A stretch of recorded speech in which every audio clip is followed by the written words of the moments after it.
Okay. अच्छा, screen ये मैंने शेयर कर दी है। ये देखें इसकी डेट्स।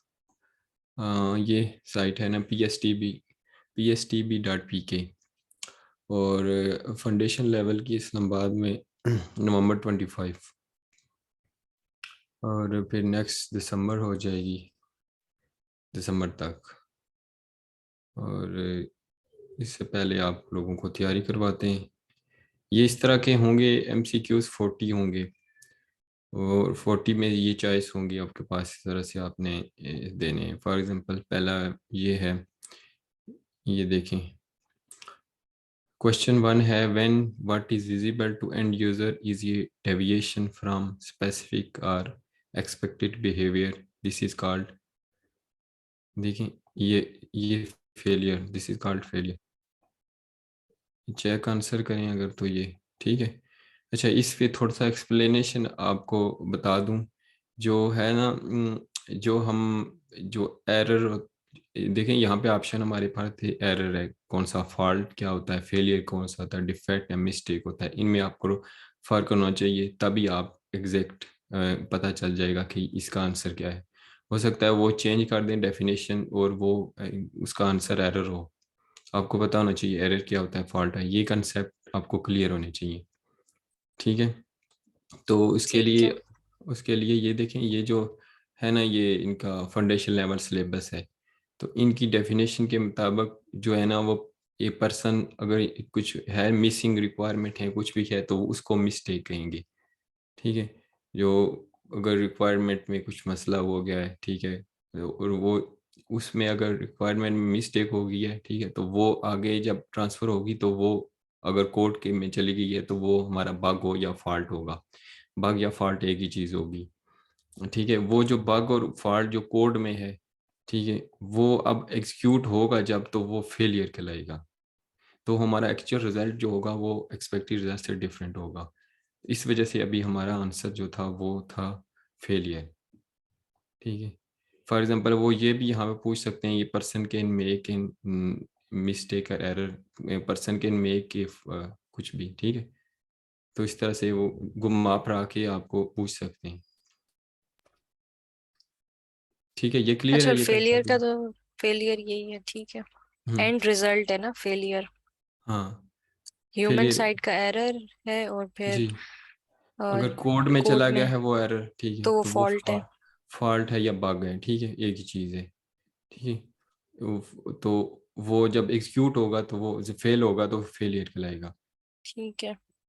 और मिस्टेक, अगर ये सारा आप पढ़ेंगे तो वो है कि एरर किस वजह से, मिस्टेक या एरर जो होता है वो किस वजह से होता है। वो टाइम प्रेशर की वजह से हो सकता है, ह्यूमन फॉलिबिलिटी है, इनएक्सपीरियंस है, इनसफिशिएंट स्किल प्रोजेक्ट पार्टिसिपेंट हैं, miscommunication between project participant including miscommunication about requirements and design, complexity of code architecture। ये सारी चीज़ें ना, मिसअंडरस्टैंडिंग अबाउट, जी। ये सारी चीज़ें कंट्रीब्यूट करती हैं एरर। इसी वजह से एरर आते हैं। ठीक है। टाइम प्रेशर है तो वो जल्दी जल्दी बनाएंगे तो वो एरर आगे प्रोसीड होगा, फिर कोड में चला जाएगा, फिर फेलियर होगा। और ये सारी है। ठीक है। ये यहाँ पे क्लियर है तो, या आपको भी जी। क्लियर है ये। ठीक है। जी नेक्स्ट मूव जी। करते हैं। अच्छा, नेक्स्ट है हम, regression testing should be perform. ठीक है। ये भी आपको फ़र्क पता होना चाहिए, रिग्रेशन टेस्टिंग और रीटेस्टिंग में क्या फ़र्क होता है। ठीक है। रीटेस्टिंग होती है कि उसी चीज़ को हमने टेस्ट किया था, बग था, दोबारा से जब वो फिक्स हुई है तो उसी को दोबारा, उसी सिनेरियो को दोबारा एग्जीक्यूट किया। तो रिग्रेशन टेस्टिंग होती है कि वो हम लोगों ने दूसरे मॉड्यूल जिससे इफेक्ट हो सकते हैं वो भी हमने टेस्ट किए कि इस एक ड्यू टू चेंज ए दूसरे module, module B, C, D, और इस ये इफेक्ट तो नहीं हुए। तो रिग्रेशन टेस्टिंग ये कह रहा है कि should be perform every week, हर वीक को हम रिग्रेशन टेस्टिंग करें, या regression testing after the software has change करें, या रिग्रेशन टेस्टिंग उस वक्त करें एज ऑफन एज पॉसिबल। ठीक है, जब भी टाइम मिला कर ले रिग्रेशन टेस्टिंग, या when the environment has change, और या व्हेन द प्रोजेक्ट मैनेजर से, जब प्रोजेक्ट मैनेजर के रिग्रेशन टेस्टिंग करो तो उस वक्त करें।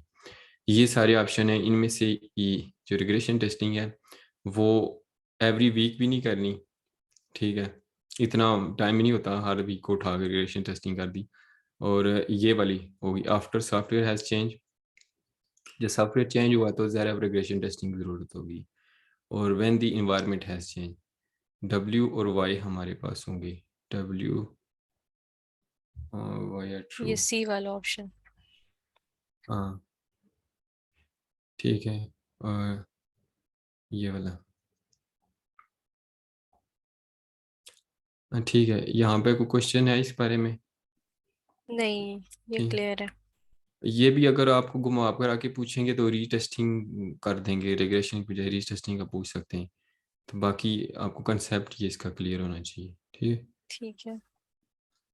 नेक्स्ट क्वेश्चन है IEEE 829 test plan documentation standard contain all the following except, ठीक है। ये जो स्टैंडर्ड है उसमें ये सारा कुछ है, लेकिन ये कौन सी चीज़ उसमें नहीं होती, ठीक है। उसमें test items, test deliverable, test task, test environment, test specification, ये टेस्ट स्पेसिफिकेशन उसमें नहीं होती, सही है, ये आप याद रखना, ठीक है। जी ठीक है, टेस्ट इसको फुल कर दें स्क्रीन को। असल में नीचे वो थोड़ा सा विजिबिलिटी का इशू होता है तभी मैं कर देता हूँ। अच्छा आई अच्छा। ट्रिपल, जी, ये IEEE 829 जो टेस्ट प्लेन डॉक्यूमेंटेशन है ना, अब ये क्योंकि टेस्ट प्लेन डॉक्यूमेंट है, टेस्ट प्लेन में हम टेस्ट आइटम्स लिखते हैं, डिलीवरेबल्स लिखते हैं, क्या डिलीवर करना है, कौन से टास्क हैं, कौन सी इन्वायरमेंट है, तो स्पेसिफिकेशन नहीं लिखी जाती, ठीक है। स्पेसिफिकेशन जो होती है वो जी, इसमें नहीं होती, ये इसका और आंसर। टेस्ट स्पेसिफिकेशन में क्या आता है? स्पेसिफिकेशन में होती है कि उसकी सारी रिक्वायरमेंट को डॉक्यूमेंट करना, तो वो तो पहले हो चुका होता है, तो हमारा टेस्ट प्लान तो उसके बाद बनता है। तो उसमें ठीक है। हम items, deliverable, task, resources involve, environment जो भी टेस्टिंग है उसकी डिटेल होती है, स्पेसिफिकेशन नहीं लिखते हैं हम लोग। और नेक्स्ट है ये वाला, आप देखें, testing should be stop when, यानी कब हम टेस्टिंग, ये बहुत बेसिक क्वेश्चन है और हम हमारी फील्ड में बार बार पूछे जाते हैं, कभी इंटरव्यू में, कभी टेस्ट में, कभी किधर, ठीक है, कभी डिस्कशन में। तो क्योंकि हम क्वालिटी ट्रेन पीपल हैं तो हमें इन चीज़ों का आंसर होना चाहिए, पता होना चाहिए एग्जैक्ट कि testing should be stop when, कब हम टेस्टिंग स्टॉप करें। Testing should be stop when time has run out, जब टाइम ख़त्म हो गया उस वक्त स्टॉप कर दें बस। या all faults have been fix correctly, या सारे बग्स, जब तक बग्स 100% बग फिक्स नहीं होती हम टेस्टिंग करते रहें, ठीक है, ना देखें कि टाइम आउट हो गया, बजट आउट हो गया, जो भी है। और ये ऑप्शन एक है A एंड C, ठीक है। या it depends upon the risk for the system being tested, तो इसका आंसर है it depends on the risk for the system being tested. अच्छा,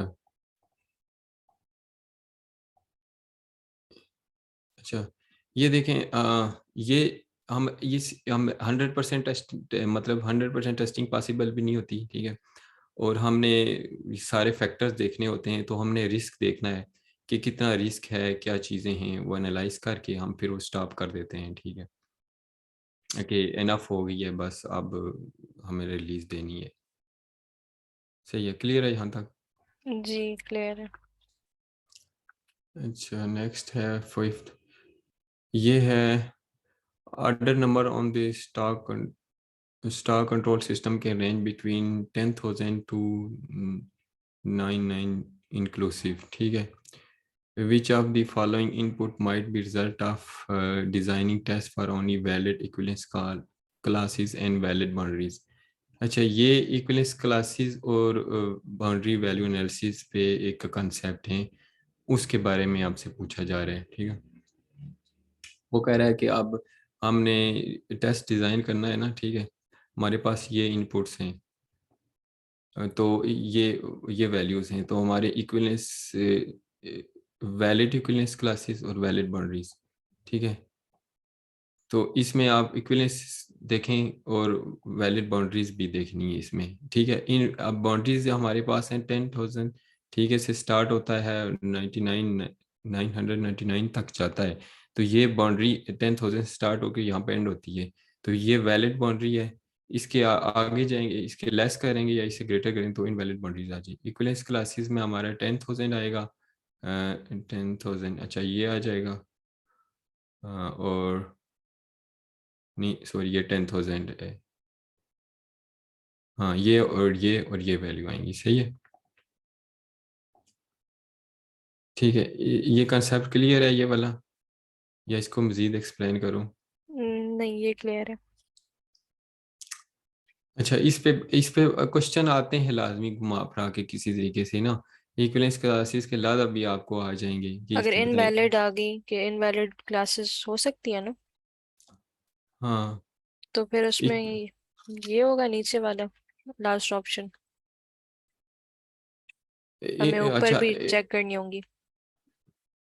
देखिए इसकी बाउंड्रीज जो है ना, वो अगर यहाँ ये बाउंड्रीज हैं इसकी, यहाँ से स्टार्ट होता है, ठीक है। अगर इससे अबव जाएंगे तो इसका मतलब इनवैलिड बाउंड्रीज आ जाएंगी, ठीक है। और इक्विवेलेंस क्लासेस का मतलब है इसकी अब जो क्लासेस है ना वो देखें, ये यहाँ से स्टार्ट होगी, एक क्लास हो जाएगी, दूसरी इसके बीच में 50,000 और तीन, इस तरह से इक्विवेलेंस क्लासेस बन जाएंगी इसकी।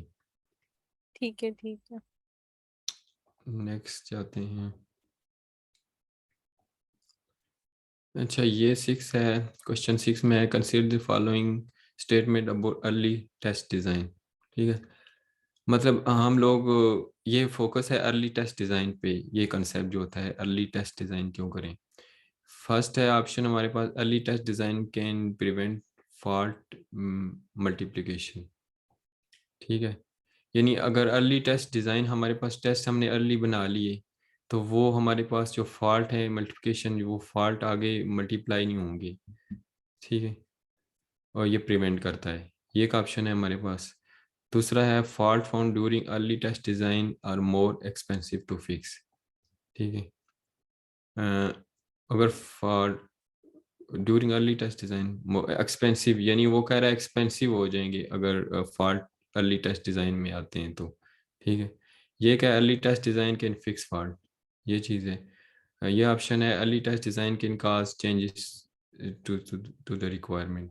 ये ऑप्शन है early test design can make test design can takes more effort, ठीक है।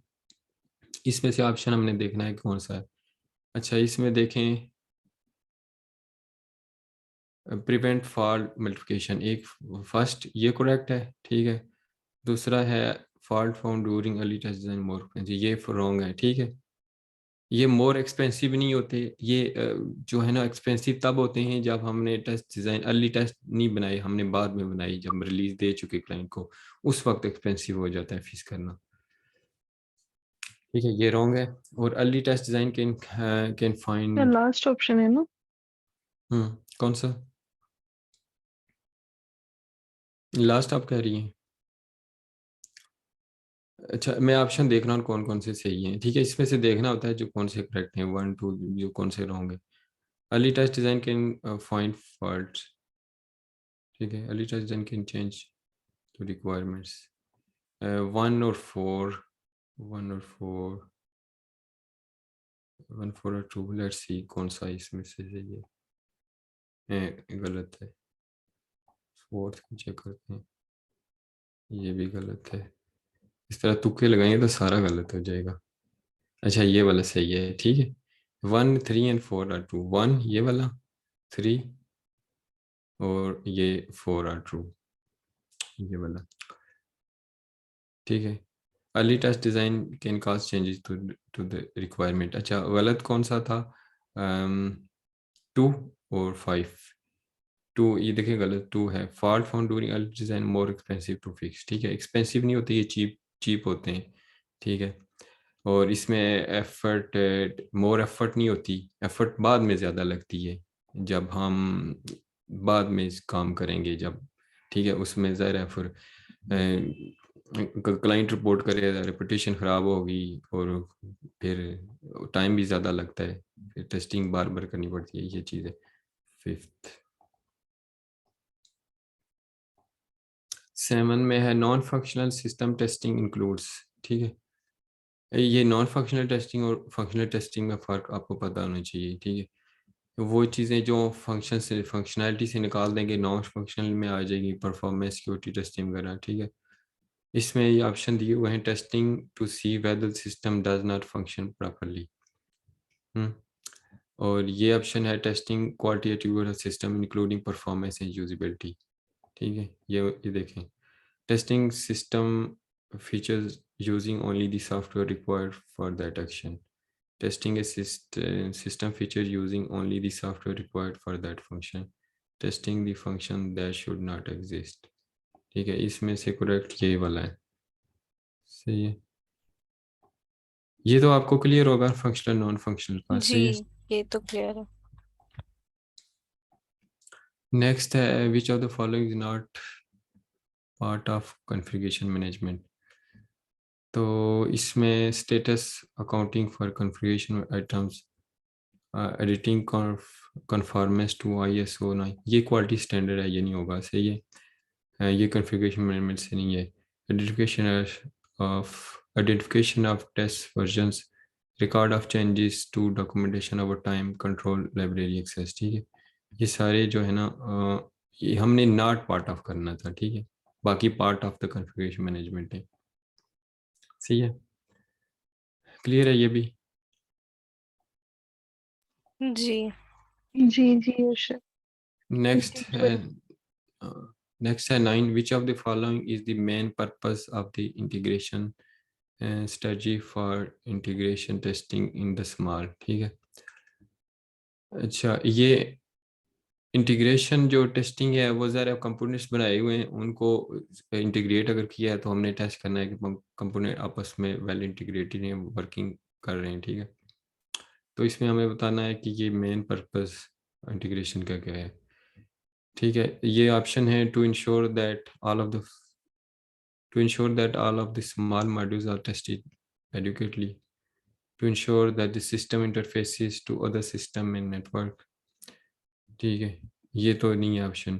To specify which modules to combine when and how many at once, ठीक है। To ensure that the integration testing can be perform by the small team, to specify how the software should be divided into modules.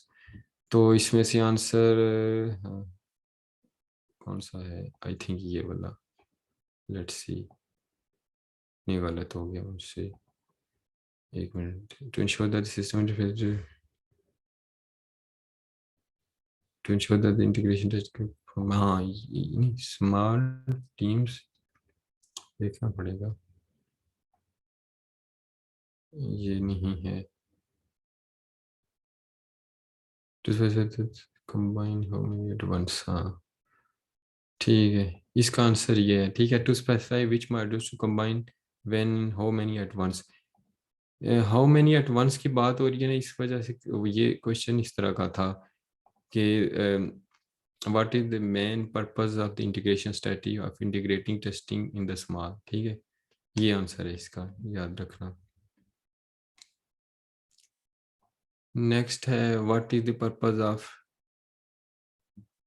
Completion criteria in test plan. अच्छा, ये वाला test plan में completion criteria क्या है, ठीक है।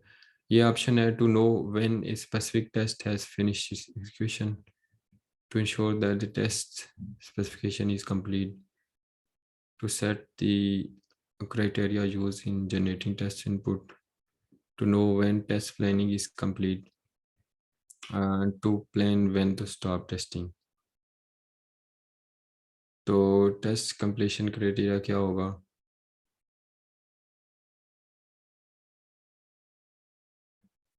अच्छा, criteria देखते हैं, ये भी गलत है, काफ़ी तैयारी करनी पड़ती है तो मुझे सारे,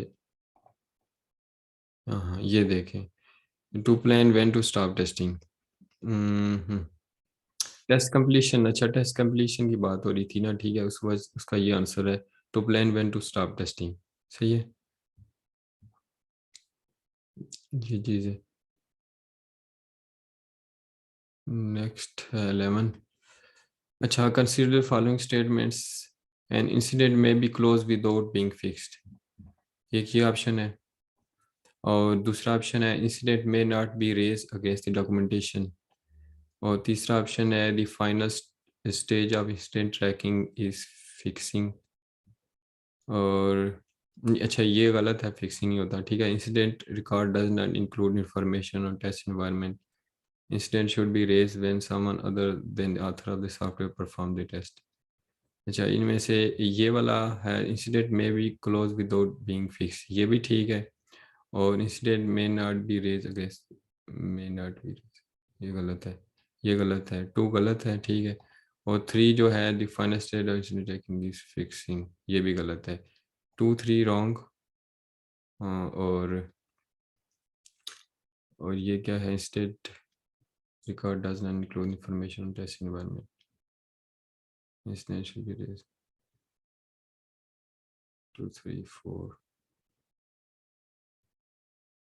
2 4 1 3 and 4 are false. 1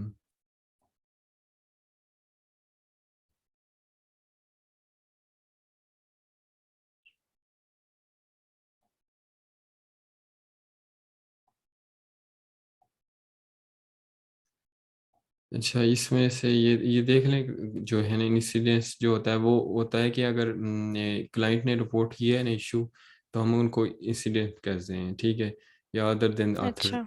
तो उसको कहेंगे कि ये इंसिडेंट बन गया है। बग्स था ना, तो उसी को क्लाइंट ने रिपोर्ट कर दिया है, तो विद इन द टीम जो है ना, वो अगर रिपोर्ट करे ना कोई, तो हम उसको बग्स बोलते हैं, इंटरनल क्यूए डिपार्टमेंट या डेव करे तो। लेकिन क्लाइंट अगर रिपोर्ट करे तो हम कहते हैं इंसिडेंट हो गया ये, ठीक है। ये इसमें से 1 and 5 आर ट्रू, ठीक है, ये देखें। अब अच्छा, इसमें से 1 देखें, इंसिडेंट में be close without being fix, ये जरूरी नहीं होता कि इंसिडेंट जो हुआ है उसको हमें लाजमी फिक्स करना है, ठीक है। सही। और और ये दूसरा 5? 5 ये कहता है incident should be raise when someone other than the author of the software perform the test, ठीक है। ये इस मतलब ऑथर का मतलब वो उसको इंसिडेंट नहीं कहेंगे, ठीक है। ये मतलब ऑथर ने अगर कहा है कि ये इशू है, तो वो हम उसको नहीं करेंगे इंसिडेंस। ऑथर का मतलब जो डेवलपर है, अगर उसने कोड लिखा है तो उसमें कोई बग है, तो वो हम नहीं कहेंगे इंसिडेंट है, वो अदर देन ऑथर है ना, वो रिपोर्ट करेंगे। तो इसके मतलब इवन कि हम क्यूए को भी नहीं कहते, ये क्लाइंट जो रिपोर्ट करता है उसको इंसिडेंस कहते हैं, ठीक है। नेक्स्ट है क्वेश्चन 12 है, given the following code which which is true about the minimum number of test cases required for full statement and branch coverage. अच्छा, ये चीज़ आपको देखनी पड़ेगी, ये सबसे जो है ना वो ट्रिकी कंसेप्ट ये हैं, इसमें से क्वेश्चन आते भी हैं, 2-3 आ ही जाते हैं, एक स्टेटमेंट कवरेज और ब्रांच कवरेज का, ठीक है। इस तरह जी। का कोड दिया होता है और वो बताते हैं कि ये है, इसमें से इसको मैं थोड़ा सा एक्सप्लेन आज ज़्यादा करूँगा, क्योंकि ये बार बार नेक्स्ट पे भी आएगा, और आपने जी। कैसे कैसे इसको करना है, ठीक है। ठीक है। घुमा फिरा के इसमें से क्वेश्चन लाजमी देते हैं। इसमें 2 चीज़ें हैं, एक ये असल में टेक्निक है, वाइट बॉक्स टेस्ट टेक्निक्स में आती हैं ये सारी चीज़ें, जो वाइट बॉक्स टेस्टिंग होती है ना उसमें से, तो उस स्टेटमेंट कवरेज और ब्रांच कवरेज इनमें से आती हैं। यहाँ पे जो पूछा जा रहा है वो which is true about minimum number of test cases required for statement and branch coverage, वो कहते हैं कितने हम मिनिमम कितने टेस्ट केसेस हमें रिक्वायर्ड हैं, ताकि हम फुल स्टेटमेंट कवरेज भी कर लें और ब्रांच कवरेज भी आ जाए। अच्छा, इसको मैं एक्सप्लेन मज़ीद करता हूँ, अभी मेरे पास स्लाइड जो पहले बनी हुई थी ना स्टेटमेंट कवरेज और ब्रांच कवरेज की, उनको अभी जाके एक्सप्लेन करता हूँ। जैसे कि इसने दिया हुआ है read p read q, if p plus q greater than 100 then print large, ठीक है। And if p greater than 50 then print p large end if. तो इसमें देखें, इसमें से आएंगी 2 statement one statement coverage,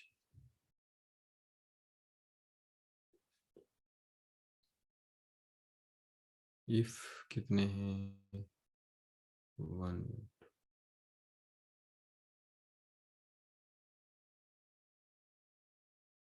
statements इसमें कितनी है, वन, एक मिनट इसको टेस्ट करते हैं फिर आपको एक्सप्लेन करता हूँ। इसमें 2 ब्रांचेज होंगी, ठीक है। ये देखिए, इसका अब फ्लो चार्ट से आपको पता चल जाएगा कैसे ब्रांचेज बनेगी। मैं अभी जाके ना इसको थोड़ा एक्सप्लेन करना पेंट ज़रूरी पे। है कि जी। यहाँ से मेरे पास बना हुआ था ISTQB, हाँ किधर स्लाइड्स में आई थी।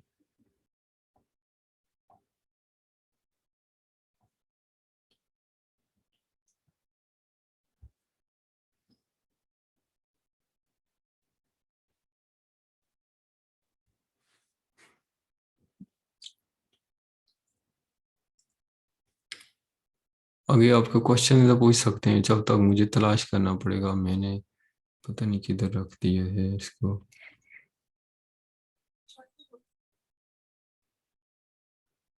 ठीक है, इजी है क्वेश्चन या डिफिकल्ट है कंसेप्ट? ये वाला थोड़ा डिफरेंट है।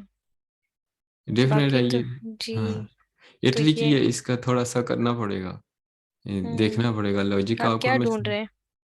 मैंने असल में स्लाइड बनाई थी ना फाउंडेशन लेवल की, अच्छा।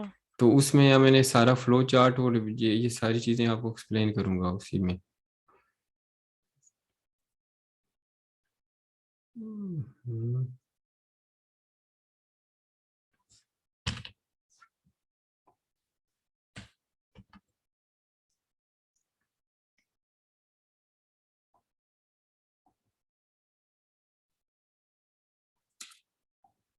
चलो मैं इसको सर्च करूंगा, मैंने रखा नहीं है असल में, चीजें रेडी हो तो फिर मीटिंग।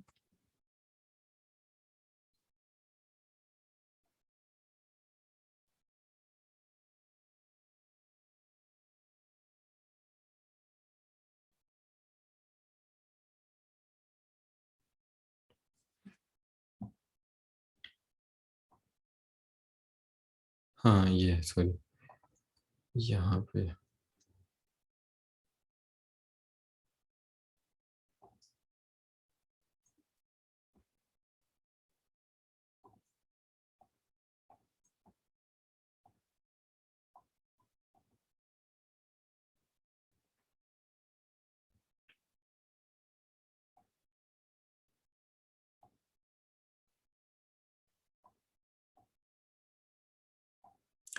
अच्छा ये देखें, इसमें से आपको समझाता हूँ सही ना आपको कंसेप्ट। अच्छा, हाँ ये वाली बनाई थी ना स्लाइड्स, ठीक है। इसमें टोटल 6 चैप्टर है, ये इंट्रोडक्शन में आपको बताना था लेकिन हम चीज़ें कोई उस पे चले गए ना। 6 चैप्टर हैं, ठीक है, जो फाउंडेशन लेवल में है ना। इसमें एक चैप्टर है फंडामेंटल्स का, फिर लाइफ साइकिल है, static testing, test techniques, management और टूल्स पे। और इसमें जो क्वेश्चन आते हैं वो चैप्टर 1 से 7 क्वेश्चन, ठीक है, और चैप्टर 2 से 6, चैप्टर 3 से 3, चैप्टर 4 से 12, और चैप्टर 5 से 8, चैप्टर 6 से 4, और टोटल 40 क्वेश्चन आएंगे, सही है, देख लेना। अच्छा, इसमें से इम्पोर्टेंट चैप्टर देखिए, चैप्टर 4 जो है ना वो ज़्यादा इम्पोर्टेंट है, उसमें से 12 आएंगे। तो चैप्टर 4 जो है वो है टेस्ट टेक्निक्स के बारे में, ठीक है। ये चैप्टर 4 पे आपने ज़्यादा फोकस रखना है। चैप्टर 1 भी इम्पोर्टेंट है, इसमें 7 आते हैं, और चैप्टर 5 भी, ठीक है। और चैप्टर 2 से कम आते हैं, लाइफ साइकिल।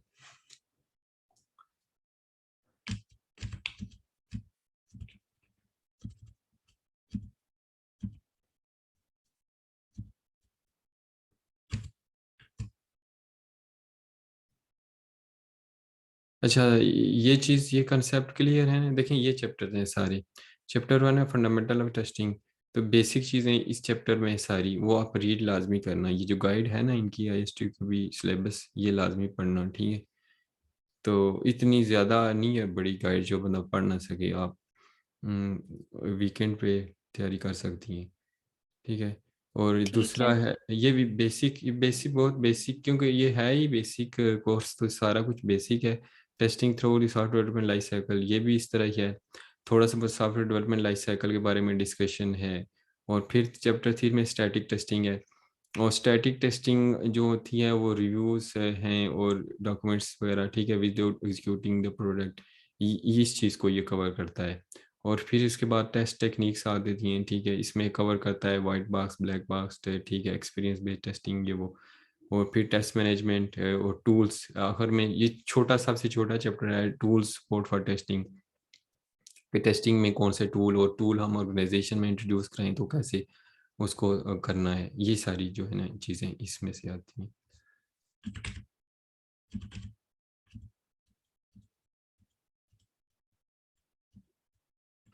ये तो बेसिक चीज़ें तो आपको थोड़ा पता है, लेकिन रिवाइज कर लेना, क्वालिटी एश्योरेंस, क्वालिटी कंट्रोल में क्या फ़र्क होता है, ठीक है।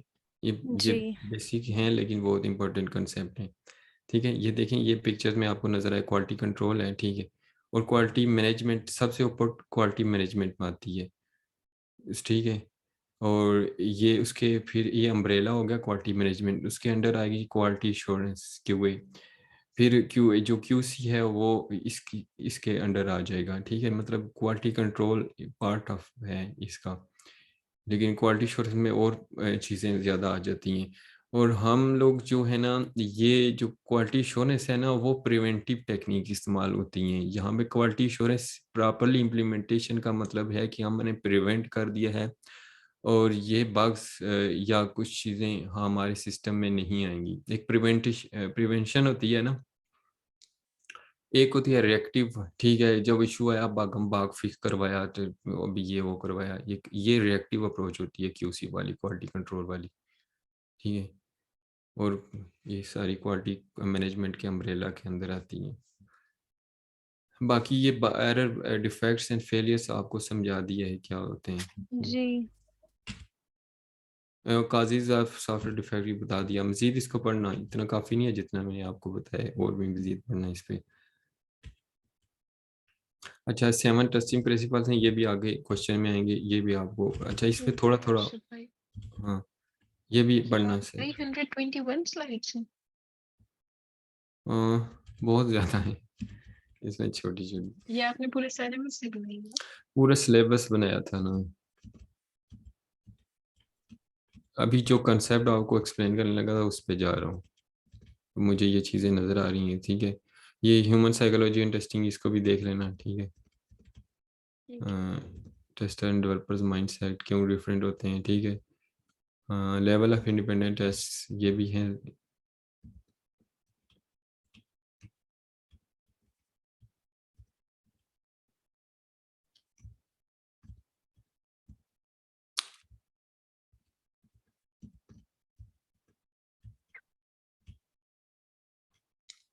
ये देखें, ये फंक्शनल नॉन फंक्शनल अभी डिस्कस किया था, वो चीज़ें मज़ीद एक्सप्लेन होती हैं।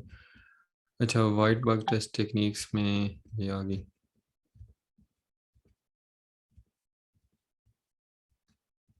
स्टैटिक टेस्टिंग आ गई, इसके बेनिफिट देखने हैं।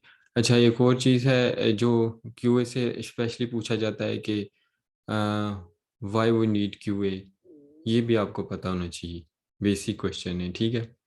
यानी कि वाई वी नीड क्यूए का मतलब है आप लोग कैसे कंट्रीब्यूट कर सकते हो क्वालिटी में, ठीक है, ये क्वेश्चन है।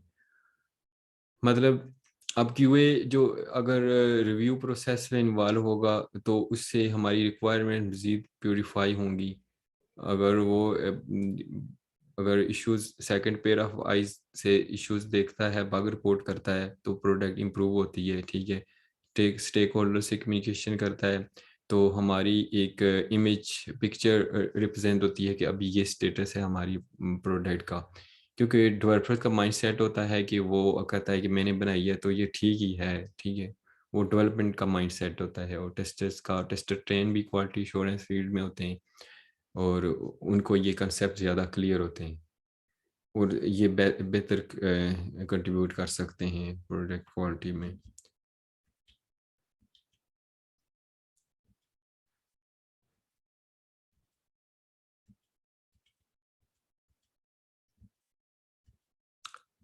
ये formal informal reviews walk throughs क्या होते हैं, ये कॉन्सेप्ट आपको बार बार यही भी पूछेंगे, ठीक है। कि ये आगे इस तरह के आएंगे क्वेश्चन आपसे कि वॉक थ्रू जो है ना उसमें स्क्राइब इज मैंडेटरी होता है, ठीक है। Use of check list optional, ये चीज़ें आपको क्लियर होनी चाहिए, ये कंफ्यूज हो सकती हैं, ठीक है। और आपको इनफॉर्मल का पता होना चाहिए, इनफॉर्मल रिव्यूज़ क्या होते हैं, फॉर्मल रिव्यूज़ में क्या फ़र्क होता है। इनफॉर्मल में हमें अगर इनफॉर्मल रिव्यूज़ कर रहे हैं हम लोग ना, तो उस वर्क प्रोडक्ट का, तो उसमें हमने क्या क्या चीज़ें होंगी। may be performed by colleague of the author, ठीक है।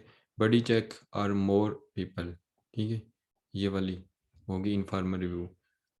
और रिजल्ट में भी डॉक्यूमेंटेड, इसमें ये ऑप्शनल है रिजल्ट डॉक्यूमेंटेड, क्योंकि इनफॉर्मल रिव्यू होता है, ठीक है। तो ये इसमें डॉक्यूमेंट ज़रूरी नहीं होता कि डॉक्यूमेंट करना लाजमी है। फार्मर रिव्यूज़ में तो डॉक्यूमेंट करना ज़रूरी होता है। तो ये varies in usefulness depending on the reviews. और use of check list is optional, ठीक है। ये चेक लिस्ट का मतलब चेक लिस्ट हमने बनाई नहीं बनाई, क्योंकि ये इनफॉर्मल है रिव्यू, तो इसमें चेक लिस्ट जो ऑप्शनल होती है बना भी लें तो ठीक है, नहीं तो ज़रूरी नहीं होती, लेकिन फार्मल रिव्यूज़ में ज़रूरी होती है। और very commonly use in agile development, कि ये एजाइल डेवलपमेंट में ये रिव्यूज़ ये क्विक होता है, इसके लिए प्रिपरेशन भी की ज़रूरत नहीं होती, तो इस वजह से एजाइल ये जो है ना कॉमनली यूज़ होता है।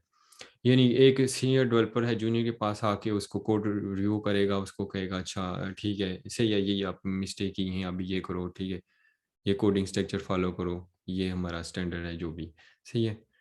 तो वॉक थ्रू इसके मेन पर से देख लेना, ठीक है, इसमें भी हैं। और ये है टेक्निकल रिव्यूज, इंस्पेक्शन कौन सी होती है, ठीक है, ये सारी कंसेप्ट। अच्छा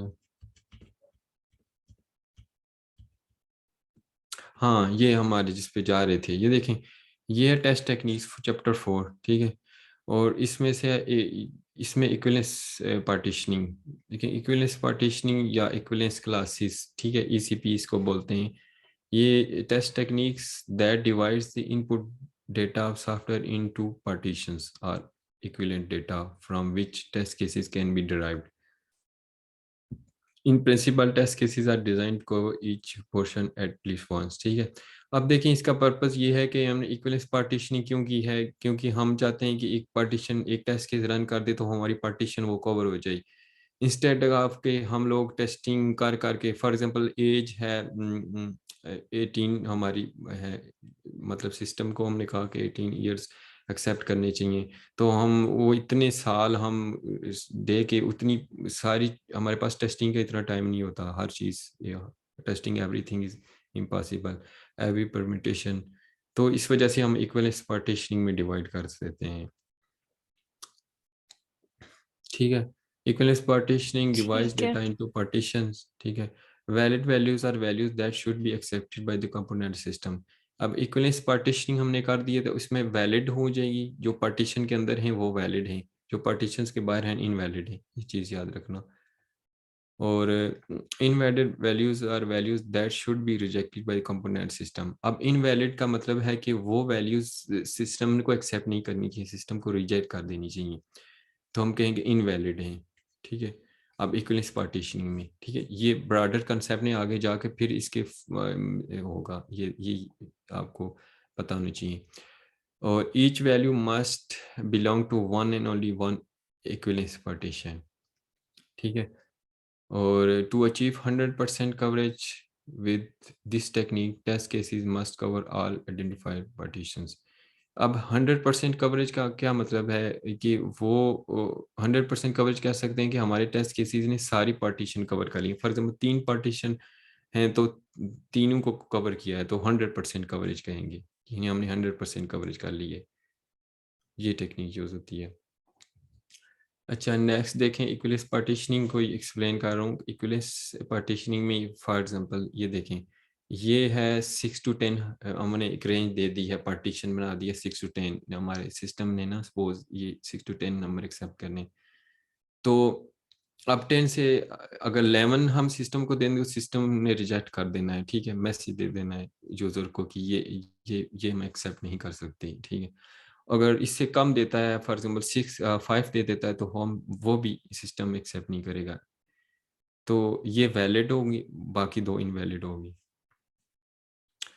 It will test for all the test cases present in these partitions। अच्छा, इसमें से आप देखें, ये इस तरह से ये कंसेप्ट है इक्विवेलेंस पार्टीशनिंग का। अच्छा, ये इस तरह के क्वेश्चन आपको आएंगे, वो तो कंसेप्ट थे ना, ये कंसेप्ट आपको क्लियर होंगे तो फिर क्वेश्चन आपके इस तरह के आएंगे। देखें, ये क्वेश्चन आएगा, N integer field shall contain values between and including 1 to 15. By applying equivalence partitioning, what is the minimum number of test cases required for maximum coverage? ठीक है। अब खुद इसका मुझे आंसर देना। हमारे पास 1 to 15 की रेंज है, तो वो कह रहा है हमारे पास ना, अब इक्विवेलेंस पार्टीशनिंग आप अप्लाई करो, तो क्या हमारे पास minimum number of test cases हों ताकि हम मैक्सिमम कवरेज कर सकें सारी। तो अब इसका आंसर क्या देंगी, क्या होगा?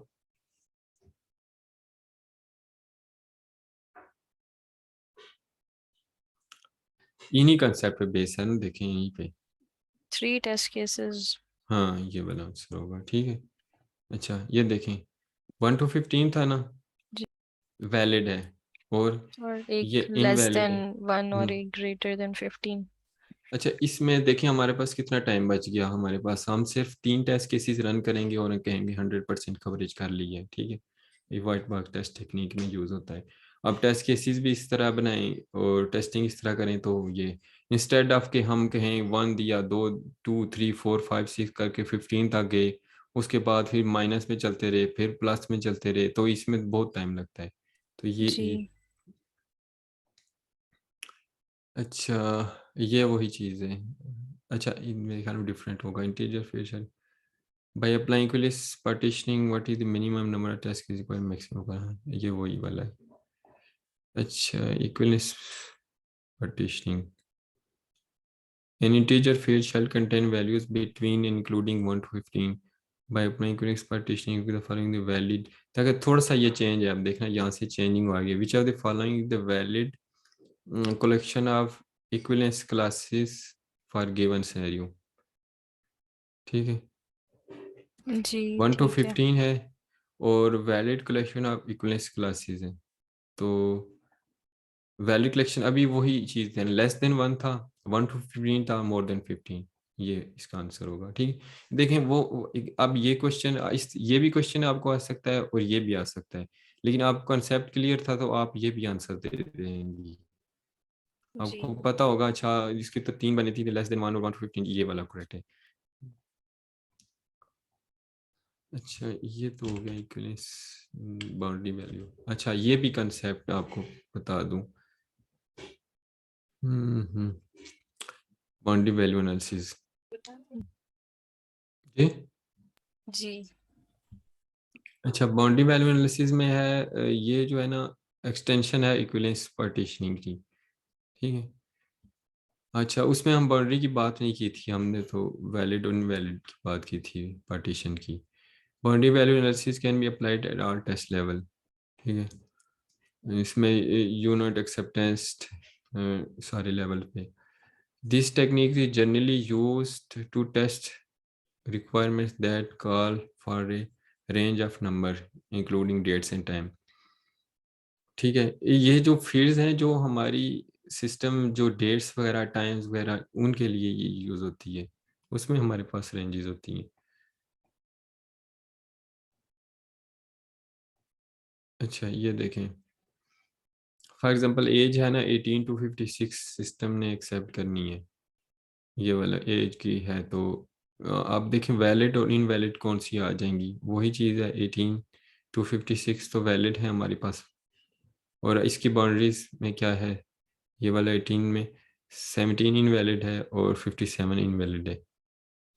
अगर नेम है वो 16 to 12 करेक्टर एक्सेप्ट करता है लेंथ, तो इसमें से 16 to 12 तो वैलिड हो जाएगी, और 13 जो है, अगर करेक्टर लेंथ है तो वो इनवैलिड है, और 5 जो है वो भी इनवैलिड होगी। अच्छा, इसी कंसेप्ट पे बेस करके आपको इस तरह का क्वेश्चन पूछा जाएगा। ये क्वेश्चन देखें, ये एग्जाम में इस तरह का आएगा। A text field is a text field in an application accepts input as the age of user.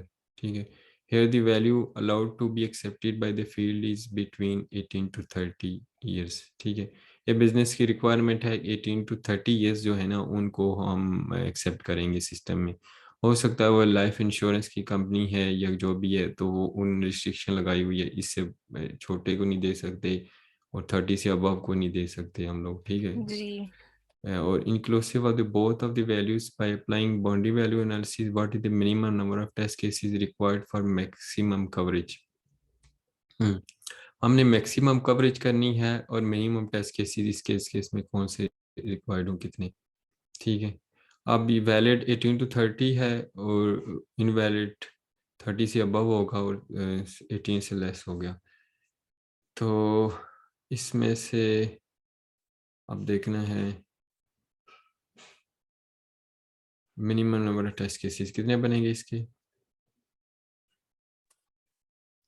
ये 3 नहीं बनेंगे, 3 नहीं बनेंगे। अब सिर्फ बाउंड्री, वैलिड बताना। नहीं, वो हम इक्विवेलेंस पार्टीशन की बात कर रहे थे ना। अब देखें यहाँ पे चेंज हो गया थोड़ा सा कंसेप्ट। इसकी पार्टीशन तो 3 ही ना, वैलिड 2 इनवैलिड है और एक वैलिड है, लेकिन यहाँ पे आप बाउंड्री वैल्यू का कंसेप्ट आ गया है। अब हमने बाउंड्री भी देखनी है ना। ठीक है, अब अच्छा, फिर तो इसके जो हाँ, है हम्म, अब ये बाउंड्रीज कौन सी है, 18 30। 18 है, 30 है, और एक ग्रेटर देन एक लेस देन, तो 4 हो हम्म गए। अब 4 हो गई। ठीक है, अब हमने बाउंड्रीज में देखनी है, 18 बाउंड्री होगी, 30 होगी, तो ये हमने अब टेस्ट केसेस जो है वो रन करने हैं, 4 रन करने हैं, जो कि कवर करेंगे। एक टेस्ट केस करेगा इनवैलिड में से कुछ, किसी को पिक कर लेंगे, लेस देन 18 में से किसी को पिक कर लेंगे, 15 कर लेते हैं, दूसरा हम कर लेते हैं 18। ठीक है, और फिर 30 और ये, तो ये 4 बन जाएंगे। क्योंकि जी जब बाउंड्री वैल्यू की बात होती है तो आपने ये माइंड में रखना है कि हमने बाउंड्रीज को भी कंसिडरेशन रखनी है इसकी। जी ठीक है, ठीक है। ठीक है। ये और थोड़ा कौन सी, आप कौन सा टॉपिक कह रहे थे इसमें बताएंगे? वो डायनेमिक टेस्टिंग में है ना, हम्म जिसके लिए हम आए थे यहाँ पे, टेस्ट ऑल करके। Full coverage. हम्म वो भी, एक मिनट, इतने कंसेप्ट हैं इसमें, हम किसी और पे लग गए मेरे ख्याल में। मेरे ख्याल से उस वाले टॉपिक को कल ही फिर करते हैं, क्योंकि वो थोड़ा बड़ा टॉपिक है और उसको वो इम्पोर्टेंट भी है, तो हम्म कल का दिन उसको हाँ, ही ले ये लेते हैं। सॉरी, वो मैं यहाँ पे आना था तो वो मैं वहां पे पहुंच गया। ये वाला टॉपिक था ना, स्टेटमेंट टेस्टिंग एंड कवरेज। ठीक है, है, इसको ये कल करें, वाले, हाँ, ये कल करना पड़ेगा, क्योंकि ये क्योंकि देखें ये ये बड़ा इस, है जी। ये आपको बता रहा था मैं, इस तरह फ्लो चार्ट बना के बताऊंगा कितनी ब्रांचेस बन रही हैं और किस तरह से वही करनी। ये थोड़ा टिकी है और हमने कल इस पे जी, काफी टाइम इस पे लगाना है। सही कल इसको टाइम देंगे। हाँ, इस पे से क्वेश्चन भी आते हैं लाजमी। ये, ठीक है, एक दिन में तो सारा सिलेबस कवर हो भी नहीं सकता, आप देख रही हैं। जी बिल्कुल, ठीक है, हम कर भी नहीं रहे। हाँ, ठीक है, बाकी कोई क्वेश्चन है तो ये बताएं। सारी चीजें कहाँ रखी हुई हैं डॉक्यूमेंट्स? ये सारे शेयर्ड हमारे कैसे शेयर हैं? ड्राइव में अवेलेबल हैं, आपको सेंड कर दूंगा ये अभी दोबारा से आपको। ये भी स्लाइड्स भी और वो भी सारा कुछ पड़ा हुआ है शेयर ड्राइव पे लिंक। पेपर्स एंड स्लाइड्स दोनों? जी, और बुक्स भी मैंने शेयर की हुई हैं। ठीक है। साल हो गया है टीम के साथ शेयर की हुई थी, दोबारा रिमाइंड करा दूंगा। मेरा दूसरा दिन है। ये बाकी टीम को मैंने दी हुई थी, मैंने कहा पढ़े आप लोग। अच्छा, ये तो हम यहाँ पर 12 तक पहुंचे, 40 तक पहुंचना था। ठीक है, कल फिर 12 से आगे याद कल यहाँ रखना से है। फिर कंटिन्यू करेंगे जी। अच्छा। कल इसको कंसेप्ट को क्लियर करा के ना, फिर इसको करेंगे, क्योंकि ये फिर हर क्वेश्चन हर पेपर में ये आएगा आपको। जी, ये ठीक है, इम्पोर्टेंट है। हम्म ठीक है, ठीक है। Thank you so much. Okay, thank you Arshad भाई। Thank okay, you. ओके, अल्लाह हाफिज। अल्लाह हाफिज।